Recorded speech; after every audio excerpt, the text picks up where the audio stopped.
questions.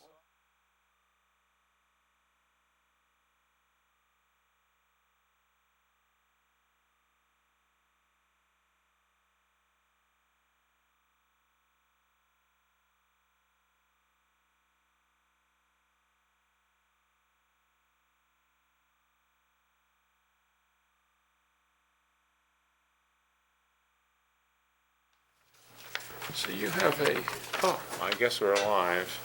Okay, welcome to the Computer Security Seminar.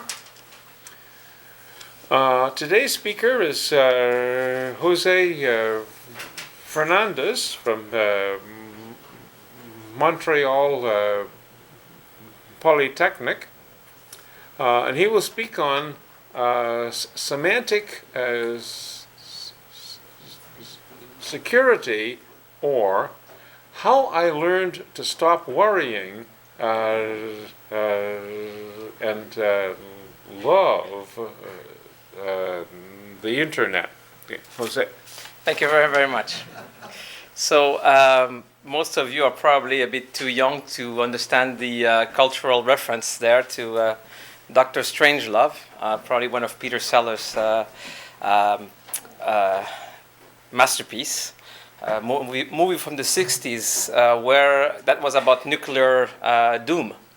And the reference there is that there is impending doom, I think, in the way the internet is becoming an increasing part of our lives. And certain aspects of it we're not caring about. And one of them is actually semantics. How do we give value to the information that is on the internet? How do we interpret it? And so forth. The soft underbelly of modern information systems, as I called it. So a disclaimer, as you can see at the bottom of the screen, I'm mostly responsible for this nonsensical talk. This is inspired by some of the ideas of other people, and there is references to research of other people. This is not my day job. I'm a security researcher, and mostly I do reasonable security research, doing with malware and botnets and things that get published like that. This idea of semantic security is something that a good friend of mine, Robert Garigue, started to make me think about 4 or 5 years ago, before he passed away, unfortunately. And I've been trying to make a collection of various ideas that occurred to him, to me, to other people, trying to make some sort of research agenda. And at the same time carry a message here that we need to start looking at other aspects of how we look at security of information systems. So this is not my day job, but one of the reasons I'm here is actually to learn and get your feedback. So what are we going to talk about quickly?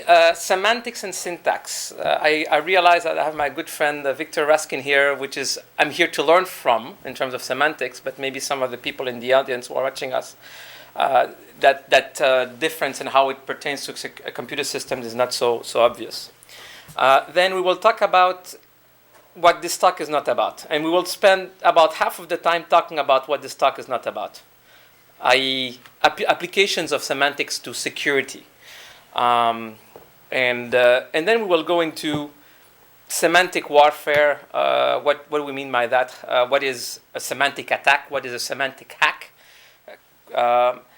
How these semantic attacks or these attacks on semantics, how do they relate to current information systems? What are the semantic components of current information systems? How can they be attacked or hacked?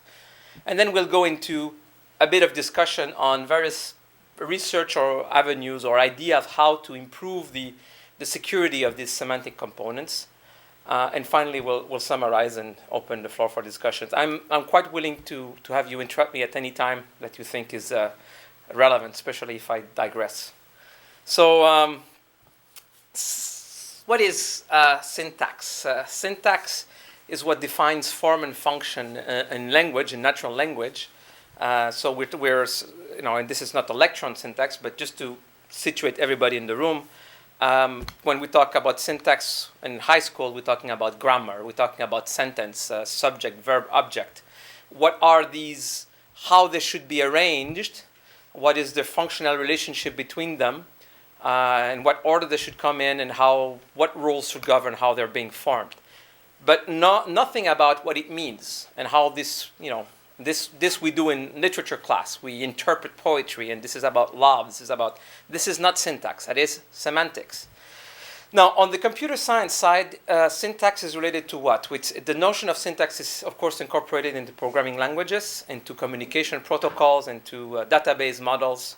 And we even have a nice part of theoretical computer science called formal language theory, which deals with syntax in its forms. The interesting thing is that often the syntactic metadata is the data that defines the syntax. That is itself data, okay? And it's metadata because it's data about data. This data about data in the natural language, it's your grammar book. This defines the syntax of the particular language. In computer science, we also have these things. We have programming language grammars. We have header files. In the case of protocols, ASN.1. Database schemas are files that define what the data is in databases. Now, let's look first at semantics. It's a position in natural language context. So, semantics is about giving meaning and interpretation to what is being said in the form, in the syntax. So semantics or meaning is what says that these two syntactically correct phrases, one makes sense, the other one doesn't. Man bites dog doesn't make sense to us. It's not usual within the context of what a man is, a dog is, but it's perfectly syntactically correct. And dog bites man is the most usual or interesting. So the notions that have to do with semantics are things like ambiguity or disambiguation, which is the fact that one syntactically correct sentence could have several interpretations. Poetry, humor, all of these things have to do with semantics, with meaning. What is a semantic metadata? In languages, dictionaries, which tell us that these particular words have these meanings, are syntactic metadata themselves. They are formatted in a certain way. And of course, the main tool that we have developed in computer science for representing syntactic metadata are called ontologies. Ontologies, which are a way of representing knowledge, of representing concepts, how these concepts are related in terms of inheritance or in terms of association. And there's also, of course, various kinds of logics that allow us to reason onto these ontologies.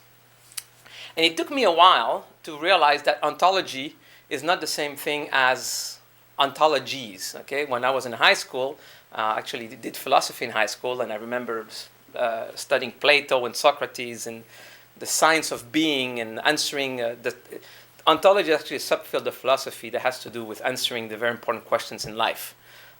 This has nothing to do with, or very little to do with, ontologies as we use them in computer science. And once I understood that, thanks to my friend Wikipedia, my confusions disappeared. Anyways, another way to look at the difference between semantic and syntax, at least I like to think of it this way, and Victor might tell me that it is wrong, but some of you might have heard of the DIKY model of information processing, in which we're talking about the data, which is raw, unprocessed, becomes information once we are able to understand which parts of the data are doing what. And then this information, once it is interpreted by somebody intelligent within the context of concepts, becomes knowledge. And if you're lucky, this knowledge, when it is being used efficiently, becomes wisdom. It becomes profit in some sense. So this DIKY model, which is an old model from psychology, has been adapted to various things, decision theory, and so forth. Essentially, syntax has to do with the D and the I, how to transform data into information. And semantics tells us how to transform that information into meaning, and eventually, potentially, how to use that meaning for useful decision-making or wisdom, etc. The recursive paradox, and this will become important, is what I call it. It doesn't always fit in my small head, is that the semantic metadata that allow us to interpret the ontologies, the dictionaries, is itself data. Okay, and the fact that it's itself data will become important for us in terms of security, because since it is data, this data has to be provided by a computer system, by some sort of information system. And that information system is another information system like any other, with its vulnerabilities and with security shortcomings. Okay, and in some sense, even though semantics and syntax are quite different things and they're used differently by the human brain, at the end of the day, from a reductionist computer science point of view, they're systems. Okay. Now, in information systems, well, semantics in general, ontologies are, theoretically speaking, can allow us to represent any concept of knowledge, of human knowledge, of computer knowledge. But the ones that are particularly important in information systems, or at least nowadays, are some of these concepts that I have here. Origin. Who really wrote this piece of information? Who is the author? Or where does it come from? Okay, who gave it to me? Who sent it to me? The trustworthiness of the source, which should I do what they tell me to do in this piece of information? Should I obey this order? Should I be, and this will be influenced by how much do I trust the source of that information, whether it's the actual author or the transmitter. The trustworthiness of the information itself. Is it true? Okay, is this statement true or credible? Obsolescence. Is this information still applicable? Okay, is it still relevant? And in a particular kind of obsolescence is relevance. Should I waste time reading this? Should I be influenced by this? And what is this? Think about it in terms of nowadays in the internet and how we're in elections in Canada right now. So we are in a process of decision making, all of us. So where do we get this information about how to go about voting? We get it from the TV, from the press, but increasingly from the internet. From what? From reading a particular blog or a particular article in the broadcast media on the internet. And all of these values that we're giving to the information that we are going to consider is informed by these concepts of origin, trustworthiness of source, trustworthiness, obsolescence, relevance, and so forth. And want it or not, and this is what we'll discover later, we will go into more detail later, even though theoretically speaking, the internet or the web was created as an information system, and the web and the protocols in the web are all defined in syntax, there has appeared a semantic layer about it that allows us to say nowadays, this is not foreign to you, that this particular blog is worth reading. And what is in it is actually more trustworthy than this other piece of information I could find or that I did not even read. So semantics has, in as much as the internet was created in a ad hoc fashion, the semantic layer of it has also been created in an ad hoc fashion. And we'll come back to that. Okay. On the other hand, we've got this field, computational semantics, of which I know absolutely nothing about, except to pretend to give a talk on it. No. I know I'm not an expert in it. Victor is, but I guess the notion of one of the things that computational semantics can be used for is the notion of concept extraction, of meaning extraction. I have a text, and we all know how we can do syntactic analysis. Well, we know that syntactic analysis is being done, for example, by Microsoft Word, who is telling you that this verb is not properly correctly declined, and how you forgot your plurals and so forth. This is syntactic analysis. Now, semantic analysis is not about is the text rightly formed, but what is the text about? What is the topic? What are the concepts in it, and how these concepts are being related in the text? So there is a whole field about this, and there are automated tools for doing some of that. Some of the examples are things like, okay, what is the gist of this text? What is its main statement? What is the hypothesis or thesis? Things like computational humor, which Victor was one of the fathers of. Is this a joke? Or why is this funny? And things like that. And spam. Is this spam? Now, I haven't seen much, and maybe you can correct me at a later date, I haven't seen much application of computational semantics in spam detection. But this is definitely something that shows promise. We'll discuss it. So the first part of this next part of the talk is about what this talk is not about. The talk is about semantic security, but I want to spend some time saying Another aspect, which is how do we apply, what applications are there of semantic technology, of computational semantics in security, okay, application. This is not about the security of the semantic component of the system, but what applications there are of using semantics in security. So there are a few examples that are worth mentioning. Of course, the number one, which I like, is spam. So we all know that most spam filters are essentially based, or the initial spam filters were based on finding several copies of the same text, the same email being sent over and over again. So the basic technique there is to generate cryptographic hashes from these texts and compare them. If two texts have the same cryptographic hash, they're the same text. This is a quick way of checking it, and I shall reject it. So the technique of hash busting text was introduced by spammers to essentially keep the same meaning of the text, but introduced randomly generated tags into that text, or introduce random variation, whether by HTML tags that won't get interpreted, or actual text. There's several ways of introducing randomness, but the one that's most interesting to me is the insertion of text at the end, which shall not be interpreted by the target, but is changing the hash busting text. And the reason it initially had to be text is because if you introduce something that wasn't text, then it could be detected by some other spam filters. For example, if you just introduce a random string, then some of the early spam filters would do a dictionary lookup and say, okay, this is not a word, therefore this is a hash busting text, and this is spam. So therefore, there were two techniques that were introduced by spammers. One was to copy existing text from text bases, Gutenberg or Google in the internet, and you had a very nice piece of a pharmaceutical article at the bottom of your spam, or a nice piece of literature. Or there were even some models that were generated for generating semi-syntactically correct text that had the right form and had enough words per sentence that they would pass simple syntactic filters.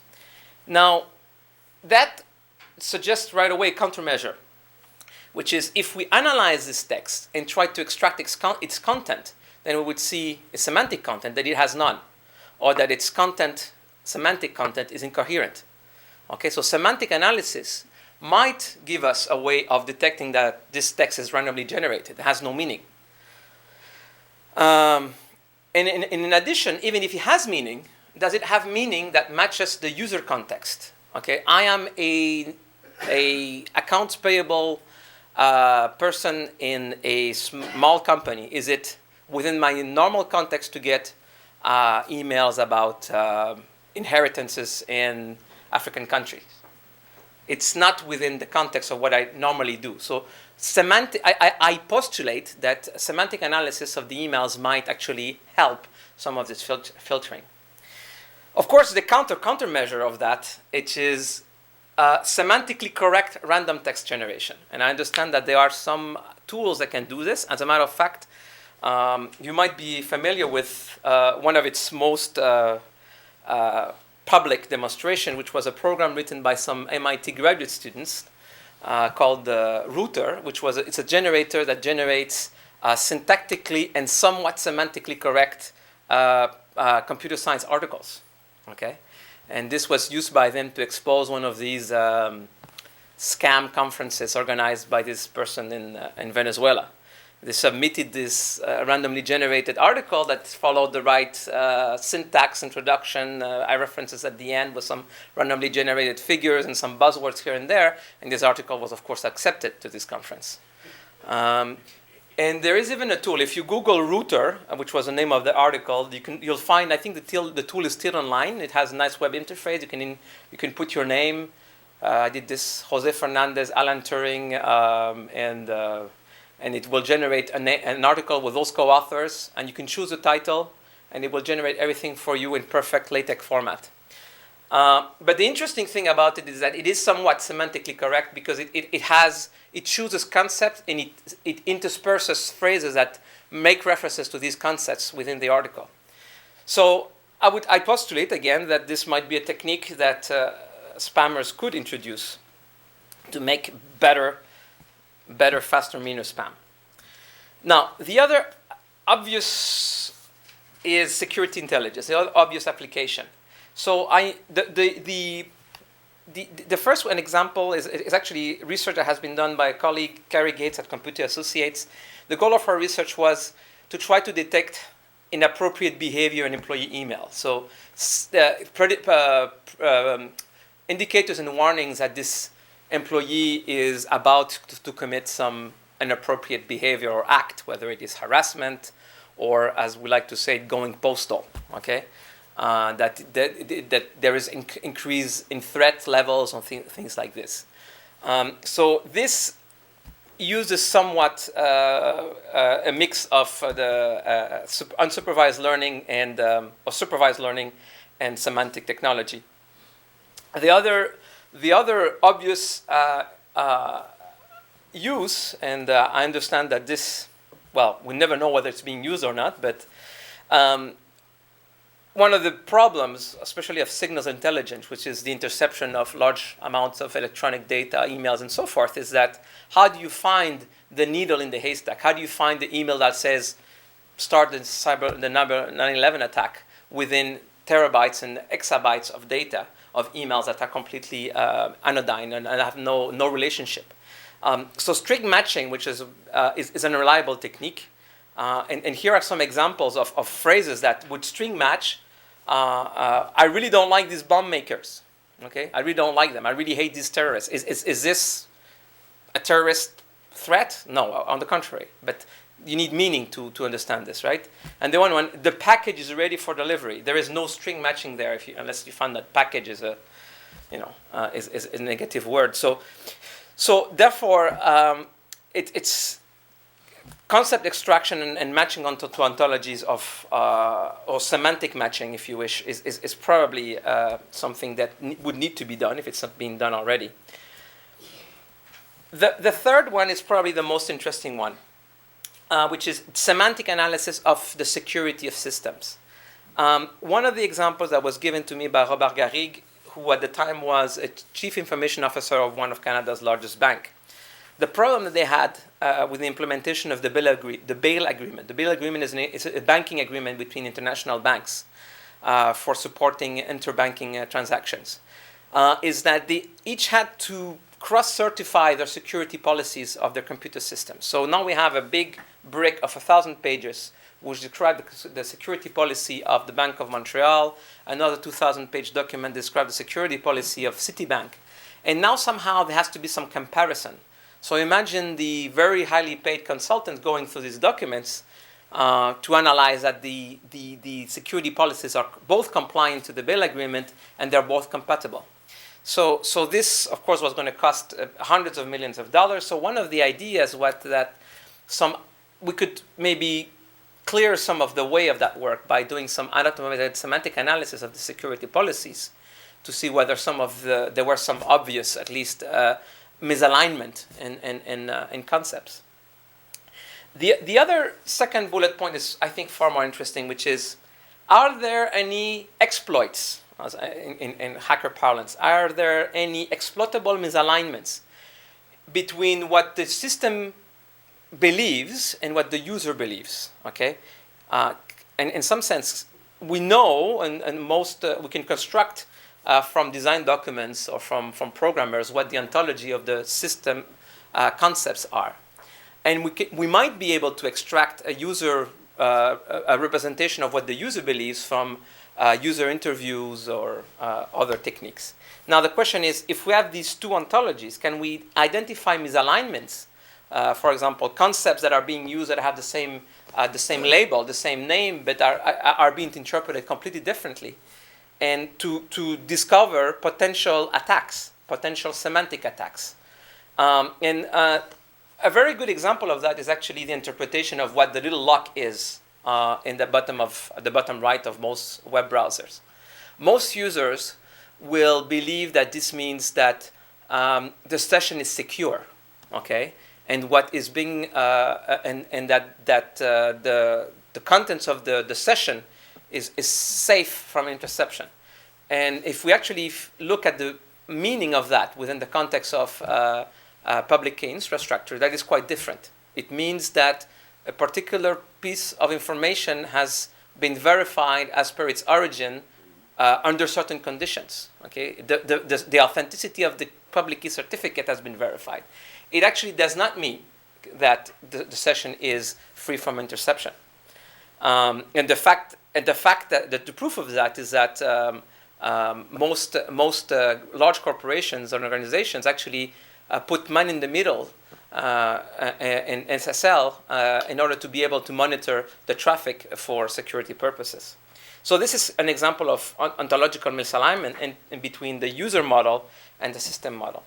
So it would be interesting then for future hackers or for white hat security analysts to use semantic analysis to explore the specifications of systems and what users believe about the system to find ahead of the hackers what these exploitable misconceptions could be. So, in fact, the sentence I want to underline, we spent a lot of effort in detecting buffer overflows. Buffer overflows are the mother of all vulnerabilities, or 80% of all important vulnerabilities and syntactic vulnerabilities are related to buffer overflows. And we spent a lot of effort in trying to detect them, trying to correct them, either by source code analysis or by dynamic instrumentation of code. What I contend here is that we should start doing the same thing at the conceptual level with semantic analysis. A third, very quick, fourth example, which is related actually to our research. We are just trying to design or revive some of the intrusion detection ideas.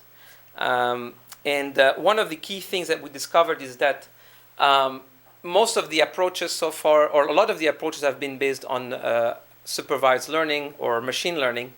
But we believe that the introduction of a lightweight ontological structure will actually make things much more efficient. And the key idea here of the intrusion ontology is that an attack, events that are being generated by systems, they are being generated always within the context of an ontology. They're being generated within a context, which is a context meaning a type of system, a type of user. And this is what we see. We see events and we see the context in which they happen. Now, if you wish, the hypothesis is that attacks, intrusions, must happen within a context which is related to the vulnerabilities that they exploit. And then attacks generate sequence of events. Okay? So by having an idea of what these attacks are in terms of sequence of events, in terms of where they happen, then we can do some sort of hypothesis testing in the intrusion detection. But we need to have that domain knowledge. And this domain knowledge representation has been mostly absent, or at least in an ontological fashion, in intrusion detection. So we're proposing to introduce it. Okay, so this was all about applications of semantics into the field of security. How about the security of the semantic components of our information systems? This is what the talk really was meant to be about. And the phrase I put to you there is not mine, it's from my friend Robert Garigue, which is in true JFK fashion. Hack not the system, hack the belief system. Okay? So as I said in the abstract of the presentation, the first time I heard this talk, I thought it was about hacking the Quran or something, okay, or hacking into the heads of people to make them believe something else. It was in some sense and Robert Garigue had a military background. I thought it was a bit of psychological warfare, really. But in time, and in discussions with him, and in observing what the world has brought to us, I realized that this phrase is not to be interpreted so much as in hacking the belief systems, the human brain, but into hacking the computer hacking, really the semantic components of the computer systems. So it's not as provocative a phrase as you might think it is. Having said that, let's look a little bit about the human belief system. So the example I will put here is, and this is very, I hope I do not offend anybody here, but I meant this as a metaphor. as a metaphor of language to be able to describe how ontologies in the computer world might have weaknesses or so forth.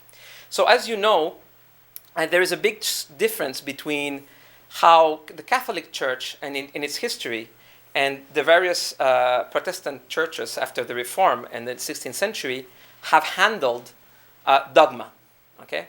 So in the Catholic Church, interpretation of the scriptures, interpretation of the dogma is essentially left to the church, and the ultimate authority is the Pope. The Pope is infallible. He has divine authority to interpret the dogma. So in some sense, from an ontological point of view, the concepts in the Catholic dogma are more or less fixed. They can change, but this change is only brought about by one central authority. So in that sense, that ontology is very resistant to attack, okay, from an ontological point of view. And as we've seen in history, the Catholic Church has been able to defend dogma by various means, including military ones. But in some sense, there is the system, the ontological maintenance is very resilient. At the same time, it's not very flexible. Okay, and some people might contend that the Catholic Church has not been able to adapt itself to new concepts or to new realities of life, like contraception, like evolution in the world and so forth, multiculturalism and so forth.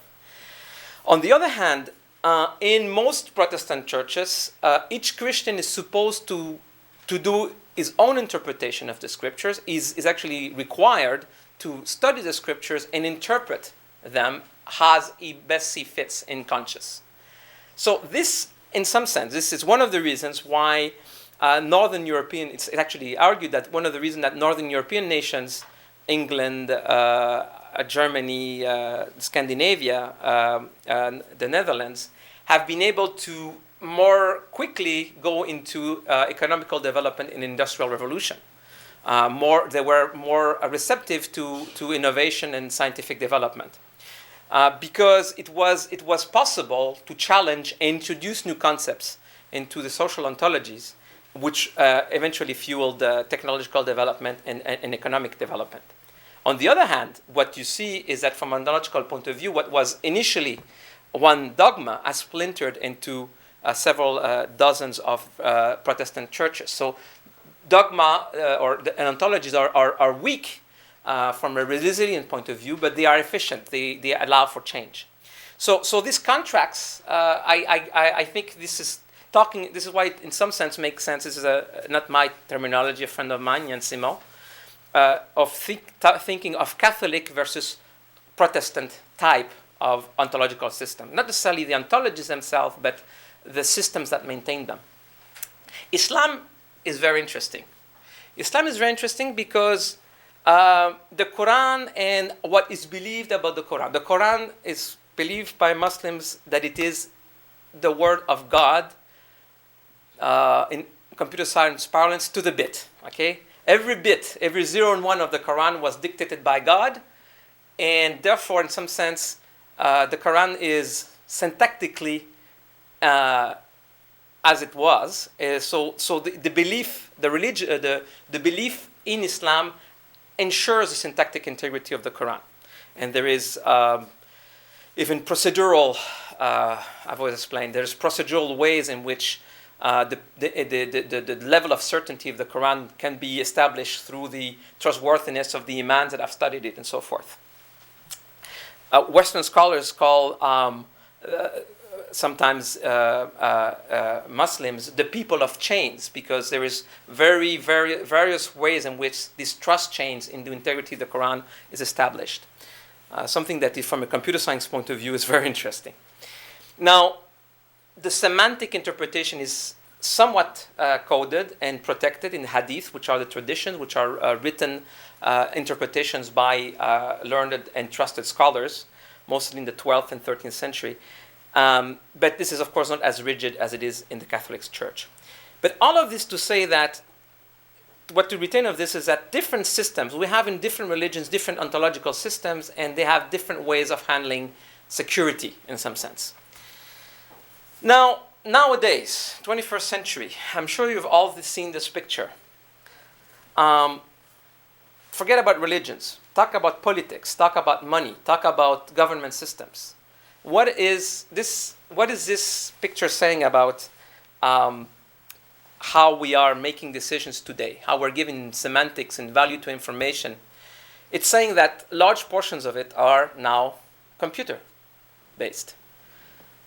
Explorer, the web, Google and Yahoo, search engines that are telling us what is relevant, where's the right information for me to read to make decisions. PayPal, which has to do with, PayPal is the odd one here, and Twitter, social networking, okay? This is, and I was just discussing with one of your colleagues, with Elisa Bertino today, some recent work on the trustworthiness of tweets, okay? How can I know that this tsunami alert really is a credible tweet and not a hoax?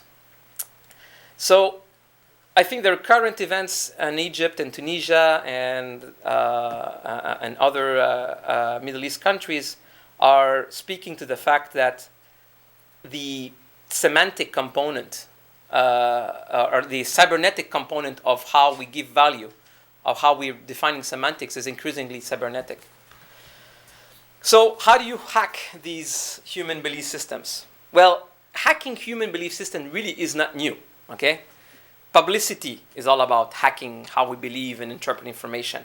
Politics is all about influencing us and what we believe, and politicians are quite good at that. And even love and seduction, what we do in our private lives, it's all about making people believe what we want them to believe, okay? So this is not new, right? There's nothing shattering here. But the difference is that increasingly there's a cybernetic component to hacking into the human belief system, just because we are relying more and more on computers, not so much for getting the information, but for giving value to that information. So of course the social networks is interesting. The DOS attacks on Georgia are an interesting semantic component. I will not go into the details of it. I'm running short. Let's go forward. The next aspect is the fact that semantic systems are becoming increasingly cybernetic. So there are three aspects here. The first one is that we have cybernetic or electronic representations of ontologies. These ontologies are machine interpretable. That's one of the advantages of ontologies. They can be interpreted by humans, but also by machines. They are behind things like the semantic web, and increasingly service-oriented architectures are using these. XML for defining what this part of the page is and so forth, and what it means. And some of the more advanced information management systems are using these technologies. But it's not so interesting yet because we're not using these information systems or these ontologies for, the impact is not there. We're not using them as much for decision making. The second part that I will talk about in more detail is trust management systems, or what has been called trust management systems, which are part of the system which manage some concepts, like the ones we described earlier: origin, trustworthiness, truth, and so forth. And these have been, there are several examples of them, which we'll discuss quickly. And third, everything, this ad hoc a layer on top of the web, which are the search engines, the indexing services, and the reference sites like Wikipedia's, have become, if you think about it, an ad hoc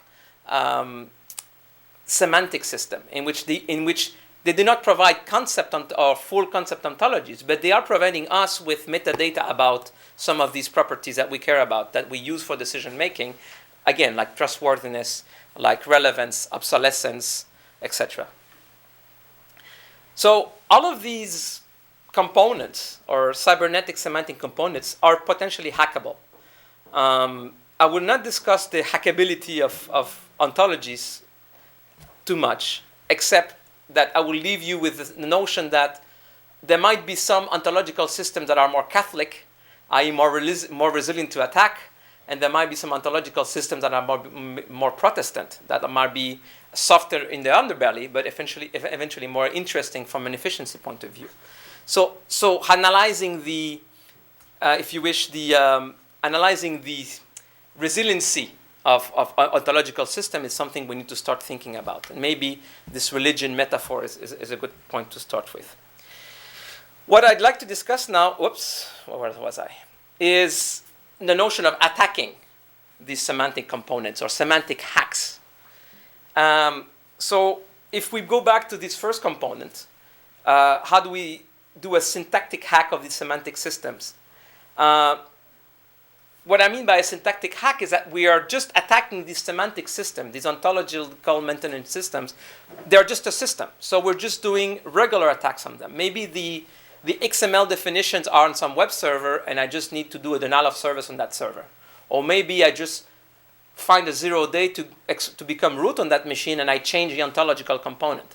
That is not a semantic attack in my book. It is a traditional system attack on a semantic component. This is not new, but this is possible.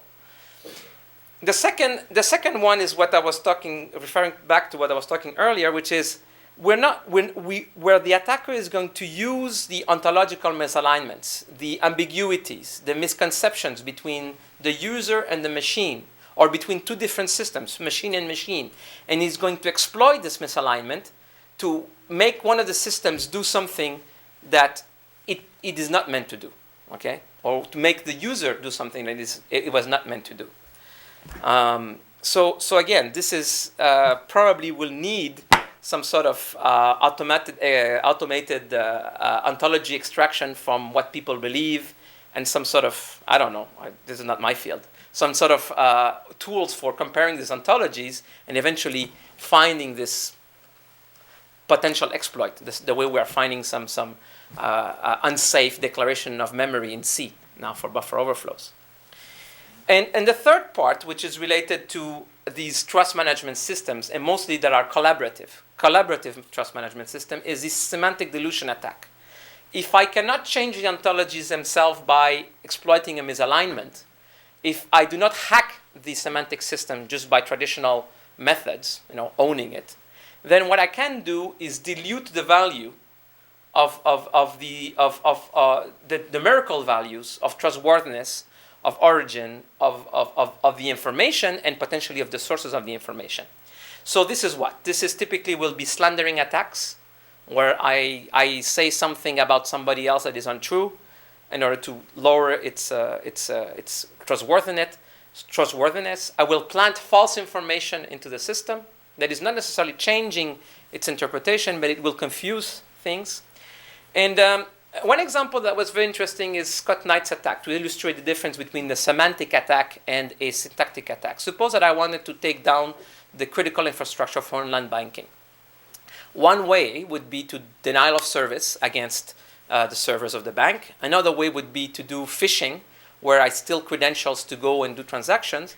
But another much more interesting attack is from a, if you wish, natural infrastructure security point of view, is I want to lower the confidence of users in the banking system.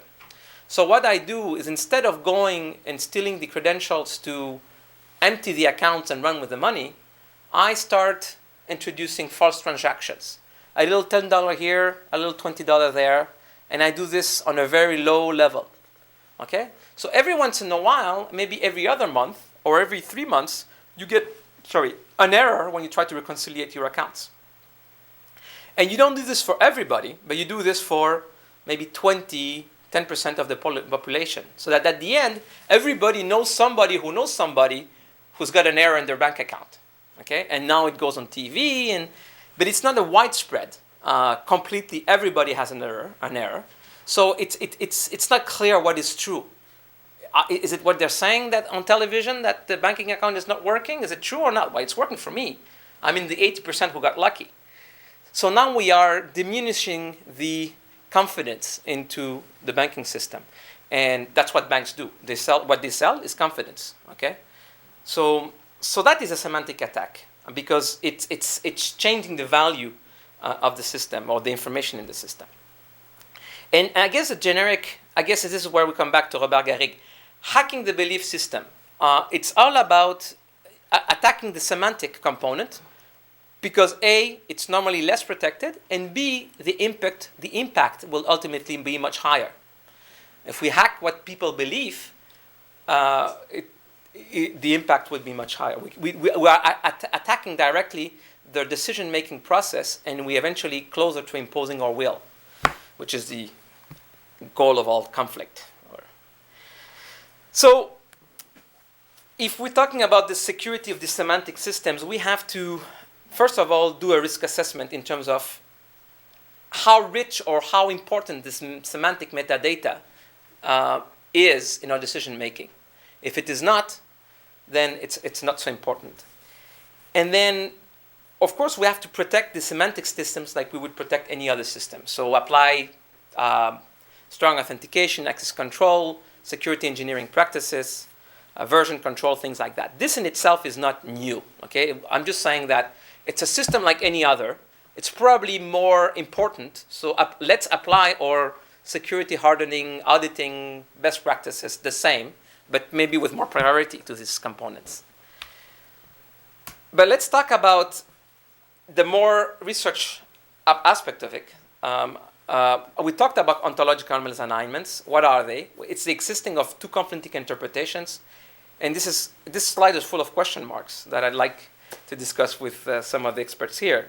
Is it possible to detect these misalignments automatically? Is it possible to have some sort of method for assessing their impact or risk assessment?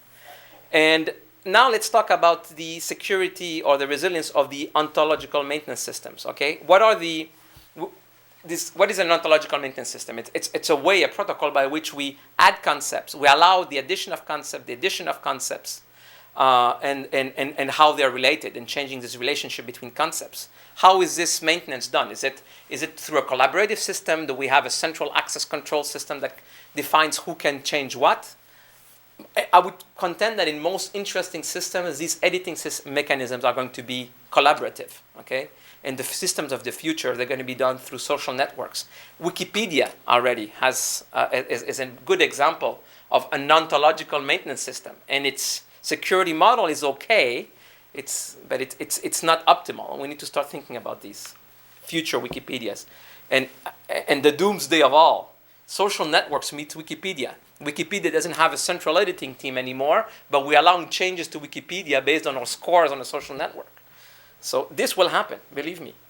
So we need to start thinking about the security of such monstrosities right now. Anyways, I'm running out of time, and there's another aspect to this topic which has to do with trust management models, which is how various ways of maintaining these values of trustworthiness, origin, and so forth. I will just jump to some examples. Probably one of the two most interesting ones, at least most commonly known ones, are the distributed key management models or public key infrastructure, the PGP model, in which there's no central authority, there's no certification authorities. Everybody can certify everybody else's keys. So what you have there is you have a network of trust where I certify the people that I know's keys, and then they can certify the people that they know's keys. And then what I have is I receive some key, and I need to determine whether that key really belongs to who it says it belongs. And then the notion of key chain of trust, which is if Alice signed Bob's key and Bob signs Charlie's keys and Charlie signs David's key, what confidence can David have in Alice's key, and vice versa? And there's a whole research area about how we should compute this trust along this chain of trust. What mathematical formulas should we use? And then if, in addition, the same key is signed along another chain of trust, which involve other individuals, how can we combine the confidence that we have through these two independent means? Should it be the sum? Should it be the product? Or should it be just should we just assess confidence using the chain that gives us more confidence, in some sense taking the maximum value? So there has been some research, including by a friend, well, this is just a representation of it, a friend of mine in Spain, about mathematical elucubration of how should we define the mathematical constructs behind these theories of trust, and what aspects of reality or of the domain should influence our choices in these trust management or trust computation systems. What I would like to go straight is to the summary. Essentially, what we've seen is that there are lots of applications of semantics in security. Spam is one, security intelligence is one, and semantic vulnerability assessment, which is essentially trying to find out what the soft spots are of homens in machina, which is the man in the machine. How the interaction of man and machine has problems that could be exploited, that are security problems, but also machine against machine. And I put it in italics because it's not really computer science anymore, but men against men. How are the interaction, the misalignments between different groups or different persons exploitable? In this case, not for computer security, but for politics and so forth, right? So this is related to psychological warfare, semantic warfare, media, publicity, and so forth. I'm just putting it there for completeness, but that's not really part of the computer science research agenda, even though some of the same tools might be usable. Then semantic security is about designing secure semantic systems. So this is application of standard security practices, security engineering, but it's also starting to develop constructs or analysis techniques for saying what is a good ontological system from a security point of view, being able to define what the resilience of an ontological system is to attack, and finally, one of the applications of that is to trust management systems. And why this an important, I believe, security or research agenda is because the impact is much more important. The impact of bad semantic systems, bad cybernetic semantic system is much more important than the impact of bad or insecure systems, period. And I would like to leave you with this quotation from Robert Garigue, which launches this whole discussion into another topic that we can discuss at dinner or with you in question, which is the notion of a semantic warfare, so essentially what he's saying is that information warfare can be physical. I send a bomb. It can be syntactic. I change the form of the content of the information, or it can be semantic. I can change how it is being interpreted. So the use of a physical weapon will result in the permanent destruction of physical components and denial of service. A syntactical weapon will focus on attacking the operating logic of the system. I hack the system, I hack the access control system, I change its integrity. And it will introduce delays and unpredictable behaviors. A semantic weapon will focus its effect on destroying the truth and trust maintenance components of the system. And this is exactly what we're talking about. Now, what's interesting about this quote is that for Robert Garigue, he integrates a standard military doctrine which already makes a distinction between the physical plane and the intellectual plane. But within the intellectual plane, he's making a distinction. There is a syntactic plane, systems, in terms of computers, and there's the semantic plane, which is how we use and interpret that information. And all of these three planes are vulnerable to attack and can be used in conflict. So the next step, with our friends, some of them in the military college, which we're discussing some of these ideas, military college in Kingston, which is our military academy, we're discussing what is the doctrine of semantic warfare going to look like in the future. And that is it. Thank you. Are there any questions? Yes. I want to know what's the conception of the semantic system. I from your I find the semantic system and semantic security is much more like the information system and information security. What's the difference between two conceptions? Between information system and semantic system? Yeah. Okay. So an information system, as I view it, has two components. Yeah. It has a syntactic component, which describes how the data or the information should be arranged in it. Okay. You mean the information system is contest of the Semantic. Yeah, so an information system has two components in it, as I view it. A syntactic component and a semantic component, okay?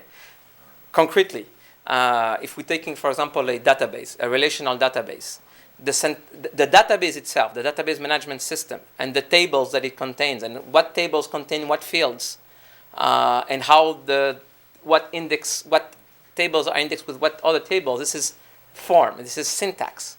Now, what is the meaning of the third attribute in the table called ABC, and how this attribute shall be interpreted? That is semantics. Okay, normally the semantics in a database application is actually in the code. Okay, it's actually in the code. It's in the user messages and so forth, and it's the way we use that information. Okay. Much more concerned about data security. Data security for me is syntactic security. Okay, ensuring the integrity of the data. And integrity of the data, confidentiality of the data, that is syntactic security. It is the security of the syntactic component. Now, the semantic component is what allows us to give meaning to this information, interpret it, and use it for decision making. And this is what this talk was about, is how do we ensure that this semantics of the data, how we are using it, how we are interpreting it, how that is being protected as well, not just the integrity and the confidentiality. Thank you. Questions? Let us thank our Thank you.